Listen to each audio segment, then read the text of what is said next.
Hi friends, welcome back to కిడ్రాక్ బాను channel. ఈరోజు వీడియో వచ్చేసరికి ఏంటంటే మా ఇంట్లో శ్రీనవమి రోజు మేము ఎలా సెలబ్రేట్ చేసుకున్నాం ఏంటనేది ఈ వీడియోలో ఉండేది. ప్లీజ్ ఈ వీడియో లాస్ట్ వరకు అయితే చూడండి. ఈ వీడియో చాలా లేట్గా పోస్ట్ చేస్తున్నాను, దీనికంటే ముందు కొన్ని వీడియోస్ ఉంటే పోస్ట్ చేశాక పోస్ట్ చేస్తున్నాను. ప్లీజ్ వీడియో లాస్ట్ వరకు అయితే చూడండి, వీడియో చాలా బాగుంటుంది. శ్రీనవమి ముందు రోజు నైట్ మేము పువ్వుల కోసం అని చెప్పి పువ్వుల మార్కెట్కి వెళ్ళాం అన్నమాట విజయవాడలో. చాలా అంటే చాలా రేటుగా ఉన్నాయి, ఎందుకంటే marriages time, festivals time and సమ్మర్లో అసలు ఫ్లవర్స్ పూయడమే చాలా చిన్న చిన్న ఫ్లవర్స్గా పూస్తాయి. ఎందుకంటే సమ్మర్లో ఆ వేడికి అది మనుషులే ఉండలేకపోతే ఇంకా చెట్లే ఉంటాయిలే, కానీ ఇంకా అలా చాలా రేట్ అంటే చాలా రేటుగా ఉంది. కాస్ట్ మామూలుగా లేదు. ఇంకా సరే, ఇంకా ఎంత కాస్ట్ ఉన్నా సమ్మర్ ఫెస్టివల్స్ టైంలో తప్పదు కాబట్టి తీసుకున్నాము. అండ్ ఈ చిన్న పువ్వుల జర అయితే చాలా అంటే చాలా బాగుంది. అదొక్కటి వచ్చేసరికి 500 రూపీస్ చెప్పారు. అది పువ్వుల జర చాలా చిన్నది, కానీ బాగుంది అని చెప్పి పిక్ తీసుకున్నాం. ఇంకా సరే అలా మా మమ్మీ తిరుగుతూ కొన్ని ఫ్లవర్స్ అయితే ఫైనల్గా మేమైతే తీసుకున్నాం. ఇంకా బయటకు వచ్చాక ఇక్కడ బుడ్డోడు చిలకలు కొన్ని డెకరేషన్ ఐటమ్స్ పట్టుకొని తాటాకులతో చేసినవి అనుకుంటా పట్టుకొని అమ్ముతున్నారు. సరే మనం కూడా తీసుకున్నాము అని చెప్పి ఆ బుడ్డోడు కూడా తీసుకున్నాక అంటున్నాడని చెప్పి సరే తీసుకుందామని చెప్పి తీసుకున్నాము. చిలకలు కంపల్సరీ పెడతారు. మీరు భద్రాచలంలో కానీ ఎక్కడైనా కళ్యాణం జరిగినప్పుడు సీతాదేవికి ఇక్కడ బ్యాక్ సైడ్ చిలక అనేది ఉండిద్ది అన్నమాట. ఈసారి క్లియర్గా అబ్జర్వ్ చేయండి. సరే అని చెప్పి నేను ఎప్పటి నుంచో పెడదామని చెప్పి తీసుకున్నాను. 3 చిలకలు వచ్చేసరికి 25 రూపీస్కు 20 తీసుకున్నాం అన్నమాట. ఫైనల్గా ఇంక ఇంటికి వచ్చేసాము, అయిపోయింది. ఇంకా మార్నింగ్ లేచి ఫస్ట్ దేవుడి గది అదంతా శుభ్రం చేసుకున్నాము. నెక్స్ట్ ఇక్కడ ఇదంతా కనిపిస్తుంది ఏంటంటే బ్యాక్గ్రౌండ్ డెకరేషన్ చేద్దామని చెప్పి ఫస్ట్ అన్నీ రెడీ చేసుకున్నాం. ఫస్ట్ దేవుడి గదిలో పూజ అయితే కంప్లీట్ చేసేసుకున్నాం, ఎందుకంటే మనం ఆ డెకరేషన్ అవన్నీ చేసుకొని పూజ అంటే చాలా లేట్ అయిపోయింది, దేవుడి గదిలో చాలా లేట్ అయిపోయింది అని చెప్పి కళ్యాణం సపరేట్గా చేసుకుందామని చెప్పి ముందు దేవుడి గదిలో పూజ అయితే కంప్లీట్ చేసేసి నెక్స్ట్ ఇక్కడ కళ్యాణానికి కావాల్సిన బ్యాక్గ్రౌండ్ డెకరేషన్ కానీ అన్నీ రెడీగా చేసుకుంటున్నాం అన్నమాట. ఇవేంటంటే రాముడికి సీతాదేవికి మేము ఎవ్రీ ఇయర్ కంపల్సరీ బట్టలు దండలు కంపల్సరీ తీసుకుంటాం అన్నమాట. ఈ ఇయర్ అయితే రాముడికి ఎల్లో కలర్ పంచి అండ్ సీతాదేవికి ఈ కలర్ శారీ అన్నమాట. ఈ డ్రెస్సెస్ ఎక్కడ తీసుకుంటాను ఏంటనేది మీకు తెలుసుకోవాలి అనుకుంటే లాస్ట్ ఇయర్ నా వీడియోలో క్లియర్గా నేను షాప్ అడ్రస్తో సహా క్లియర్గా చెప్పాను. మీరు వెళ్ళి ఆ వీడియో చూడండి, ఆ వీడియోలో అయితే ఉండిద్ది. అండ్ అలానే సీతాదేవికి పువ్వుల జర కూడా నీట్గా రెడీ చేసేసుకున్నాం అన్నమాట. మాకు వచ్చినలో ఏదో ప్రయత్నించి మా అక్క అయితే పువ్వుల జర కట్ చేసింది.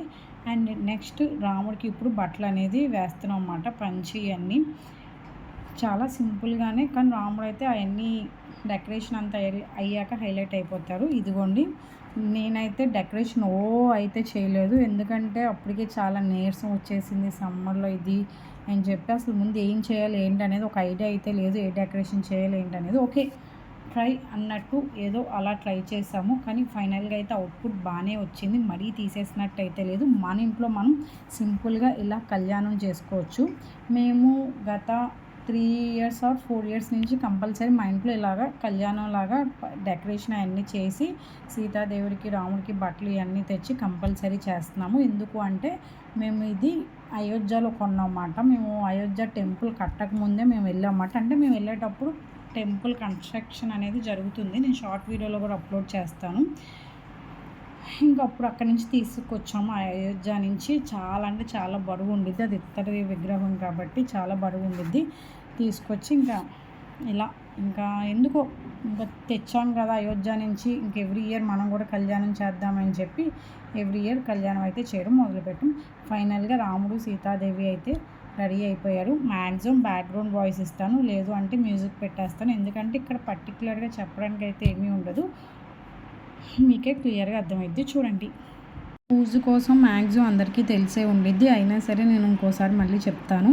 ఫస్ట్ మనం కింద ఏదైనా ముగ్గేసుకొని దాని మీద పేపర్ ఆర్ క్లాత్ ఏదైనా వేసుకొని పేట వేసుకొని పేట మీద మళ్ళీ క్లాత్ కానీ పేపర్ కానీ వేసుకొని ఫస్ట్ మనం ఏది చేసినా వినాయకుడిని గౌరీదేవిని మేము కంపల్సరీ మేమైతే చేస్తాము, చెయ్యాలి కూడా. ఫస్ట్ వినాయకుడిని తలుచుకొని చేయాలి కాబట్టి వినాయకుడిని గౌరీదేవిని పసుపు ముద్దతో కంపల్సరీ చేసి పక్కన పెట్టి అది పెట్టే ముందు దాని కింద ఈ విగ్రహం కానీ అవి కానీ పెట్టే ముందు కొంచెం బియ్యం వేసి బియ్యం మీద తమలపాకులు పెట్టి తమలపాకుల మీద ఈ విగ్రహము అండ్ వినాయకుడిని గౌరీదేవిని పెడతాము. గౌరీదేవిని ఎందుకు పెడతామంటే వినాయకుడు ఉన్నప్పుడు కంపల్సరీ వాళ్ళ అమ్మ కూడా ఉండాలి కాబట్టి మేము కంపల్సరీ గౌరీదేవిని కూడా పెడతాం అన్నమాట. ఇంకా మామూలుగా పూజ అనేది ఇంకా వడపప్పు, పానకం, ఇంకా మీరు ఏమైనా ప్రసాదాలు వండుకుంటే అవి పెట్టుకోవచ్చు. మ్యాక్సిమం రాముడి కళ్యాణం అంటే ఇవే ఉంటాయి కాబట్టి మా ఇంట్లో అయితే ఆ రోజు ఇవే చేసాం అన్నమాట. ఇంకా నేను డెకరేషన్ సింపుల్గానే చేసాము, కానీ ఎలా ఉంది ఏంటనేది కింద కామెంట్ సెక్షన్లో కామెంట్ చేయండి. ఫస్ట్ అయితే ఇలా చేయాలి అలా చేయాలని చెప్పి ఐడియా అయితే ఏమీ లేదు, కానీ ఎవ్రీ ఇయర్ చేస్తాము. ఈ ఇయర్ కూడా ఎందుకు మిస్ చేయడం అని చెప్పి చేసాము. అండ్ ఈ ఇయర్ ఎలానో మా సిస్టర్కి మ్యారేజ్ అయింది కాబట్టి వాళ్ళు ఎలానో ఫెస్టివల్కి వచ్చారన్నమాట. సరే వచ్చారు కదా ఇంట్లో కళ్యాణం అని చెప్పి మా బావగారు అండ్ మా యొక్క కళ్యాణం ఎక్కడ మేము చేసుకున్న డెకరేషన్ దగ్గర అదే కళ్యాణంలా చేస్తామని చెప్పాం కదా, కళ్యాణం లాగంటే జీలకర్ర బెల్లం పెట్టడం, తాళ్ళు కట్టడం అదేమి ఉండదు. సేమ్ పూజలని కాకపోతే సపరేట్గా చేసి డెకరేషన్ చేసి అదొక వైబ్ వస్తుంది కదా, అలా అనుకొని మేమైతే చేసాము. ఎవ్రీ ఇయర్ చేస్తాం కాబట్టి చేసాము. అండ్ మా అక్క మా బావ దీపం అయితే వెలిగించి వాళ్ళైతే పూజ అనేది చేస్తున్నారన్నమాట. అండ్ మేము కొంచెం తలంబరాలు అనేవి కలుపుకుంటాము. ఈ తలంబరాలు అనేవి కంపల్సరీ సీతారాముల కళ్యాణానికి తలంబరాలు కంపల్సరీ తీసుకెళ్ళాలంటారు కదా, అలానే తలంబరాలు మేము కంపల్సరీ కలుపుకొని రాముడికి సీతాదేవికి తలంబరాలు పోసుకున్నట్టు తల మీద కాకుండా కింద పాదాల దగ్గర అలా అక్కడ పోస్తాం అన్నమాట. ఫస్ట్ ఇంట్లో 1 by 1 ఒక్కొక్కరు వేస్తున్నాం. ఇప్పుడు మా తమ్ముడు వేస్తున్నారు.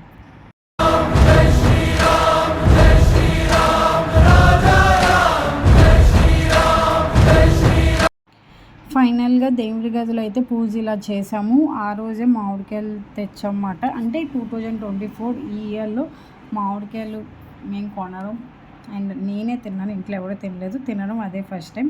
ఇంకా ఆ రోజు దేవుడికి పెట్టేసి ఇంకా మామిడికాయలు ఎవరికి ఇష్టం లేకుండా ఉండేది, మామిడికాయలు ఎవరికైనా ఇష్టమే కదా, ఇంకా దేవుడి పెట్టేసి అయిపోయాక వెంటనే ఫస్ట్ మామిడికాయ టేస్ట్ చేసేసాం అన్నమాట.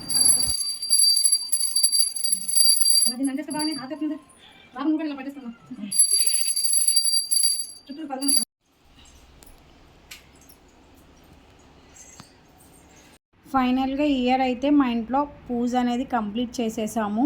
ఈ ఇయర్ అంతా బాగుండి నెక్స్ట్ ఇయర్ కళ్యాణం కొంచెం గ్రాండ్గా పంతుల్ని పిలిచి కొంచెం ఎక్కువ మందిని పిలుచుకొని నెక్స్ట్ ఇయర్ గ్రాండ్గా చేసుకుందాం అని చెప్పి అనుకుంటున్నాము. బట్ ఎలా ఉండిద్దో ఏంటో నెక్స్ట్ ఇయర్ చూద్దాము. కంపల్సరీ చేస్తే వీడియో అయితే అప్లోడ్ చేస్తాను. దానికంటే ముందు ఇప్పటి వరకు మీరు ఈ వీడియో చూస్తే మీకు ఎలా ఉంది ఏంటనేది కింద కామెంట్ సెక్షన్లో కామెంట్ చేయండి. మీకు ఏమైనా డౌట్స్ ఉన్నా సరే, అండ్ ఈ డ్రెస్సులు కానీ దండలు కానీ ఎక్కడ తీసుకుంటాను ఏంటనేది నా లాస్ట్ ఇయర్ వీడియో చూస్తే మీకు క్లియర్గా అర్థమైద్ది. షాప్ అన్నీ నేను అందులో అయితే క్లియర్గా చూపించాను. అండ్ నేను డెకరేషన్ కూడా ఒకసారి మీకు దగ్గర నుంచి చూపిస్తున్నాను. ఇందులో మీకు కావాల్సిన డెకరేషన్ ఐటమ్స్ ఏం కావాలన్నా సరే కింద కామెంట్ సెక్షన్లో కామెంట్ చేయండి, కంపల్సరీ ఇచ్చేస్తా. అండ్ అదే రోజు ఇక్కడ మనకి అయోధ్యలో కరెక్ట్గా నుదిటి దగ్గర లైట్ కిరణాలు, సూర్యకిరణాలు పడేటట్టు కరెక్ట్గా 1/12 అనుకుంటా టీవీలో వచ్చింది. ఫైనల్గా అది కూడా చూసేసాము, చిన్న బిట్ తీసా. ఈ వీడియో ఏంటంటే అయోధ్యలో టెంపుల్ స్టార్ట్ చేసేటప్పుడు మేము ఇంట్లో మా అందరం కంపల్సరీ పూజ చేయాలని చెప్పారు కదా, ఆ రోజు మా ఇంట్లో చేసిన పూజ మాట. ఆ రోజు కూడా సేమ్ చాలా సింపుల్గా డెకరేషన్ చేశాను, కానీ డెకరేషన్ చాలా బాగా వచ్చింది ఆ రోజు. అండ్ విగ్రహాలకి అభిషేకం కూడా కంపల్సరీ చేసాం అన్నమాట. పాలు అండ్ వాటర్తో అభిషేకం అనేది చేసాము. అంటే వేరే వాటితో కూడా చేయొచ్చు. మళ్ళీ విగ్రహం ఇప్పుడు అన్నీ కల్తీవే వస్తున్నాయి కదా, మళ్ళీ విగ్రహం పాడైపోయిద్ది అని చెప్పి ఓన్లీ పాలతో మాత్రమే అభిషేకం అనేది చేశాము. అభిషేకం చేసి చాలా సింపుల్గా అయితే డెకరేషన్ చేశాను. ఇది ఫుల్ వీడియో అయితే లేదు నా దగ్గర, షార్ట్ వీడియో కింద నేను తీసుకున్నమాట. నేను ఇది రీల్స్లో కూడా షార్ట్ వీడియోస్లో కూడా అప్లోడ్ చేస్తాను అండ్ ఇన్స్టా రీల్స్లో కూడా అప్లోడ్ చేస్తాను, ఎవరు మిస్ అవ్వకుండా చూడండి. ఇది ఫైనల్గా ఆ రోజు డెకరేషన్ అయితే. ఆ రోజు సాయంత్రం కూడా 5 జ్యోతులు ఎన్నో పెట్టి దీపాలు పెట్టి చేయాలని చెప్పాడు కదా, అది ఈవినింగ్ కూడా చేశాము. ఇది మాట. మీకు నా వీడియోస్ నచ్చితే ప్లీజ్ లైక్ చేయండి, షేర్ చేయండి, కామెంట్ చేయండి. అలానే నా ఛానల్ సబ్స్క్రైబ్ చేయడం మాత్రం మర్చిపోమాకండి ప్లీజ్. తొందరగా సబ్స్క్రైబ్ చేయండి. సబ్స్క్రైబ్ చేస్తే మీ అందరికీ ఒకటి నాకు కూడా తెలియదు ఏమిస్తాను. ప్లీజ్ ముందు తొందరగా అయితే సబ్స్క్రైబ్ చేయండి. మీకు ఏమైనా డౌట్స్ ఉన్నా లేదు నేనేమైనా మిస్టేక్స్ చెప్పినా సరే కింద కామెంట్ సెక్షన్లో కామెంట్ చేయండి. Thank you for watching my channel. Bye.